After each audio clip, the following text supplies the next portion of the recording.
La seule limite que j'y vois, c'est dans la surutilisation de l'intelligence artificielle. C'est un super outil à utiliser. Néanmoins, on voit déjà aujourd'hui des entreprises qui ont tendance à trop l'utiliser et à casser le côté humain qu'on doit avoir dans la relation commerciale.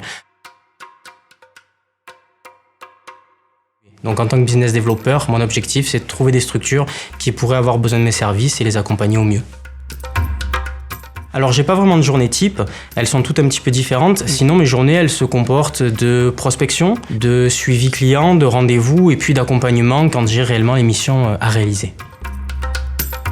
Alors, il y a deux entrées. Il y a les compétences pures et dures, avec tout ce qui va toucher à la négociation, la capacité à comprendre l'environnement dans lequel on est, son client, etc. Mais il y a aussi tout simplement qui on est.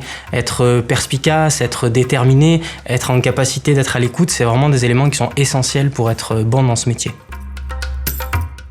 Les contacts avec les autres, rencontrer des personnes, avoir à chaque fois un challenge, un défi, arriver à essayer de convaincre la personne ou lui apporter la meilleure solution. La satisfaction, quand on réussit quelque chose, on a vraiment ce sentiment-là qui est puissant et qui nous nourrit. Alors ce qui peut être difficile ou frustrant, c'est quand on a tout donné pour un client, qu'on a fait notre maximum pour lui, et qu'on n'a pas de réponse. Avoir une réponse négative, ça fait partie de la vie, c'est tout à fait normal, même si c'est un petit peu frustrant, on avance. Par contre, un client, quand il ne répond pas, quand on a beau le relancer et qu'on ne comprend pas les raisons, là c'est vrai que c'est un petit peu plus frustrant parce que on peut pas se servir d'un potentiel échec pour rebondir, avancer et progresser. L'avenir du business développeur, je le vois de plus en plus numérique et de plus en plus digitalisé. La seule limite que j'y vois, c'est dans la surutilisation de l'intelligence artificielle. C'est un super outil à utiliser. Néanmoins, on voit déjà aujourd'hui des entreprises qui ont tendance à trop l'utiliser et à casser le côté humain qu'on doit avoir dans la relation commerciale. Donc là-dessus, il faut vraiment être prudent, utiliser l'IA, certes, mais ne pas perdre de vue qu'on est sur un métier humain en priorité. Être tenace et persévérant.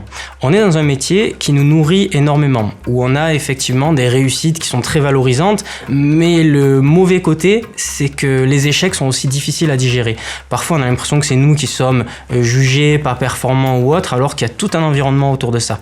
Donc la priorité, c'est d'arriver à être persévérant, déterminé et toujours être dans le sens du client et être convaincu qu'on lui apporte la meilleure solution.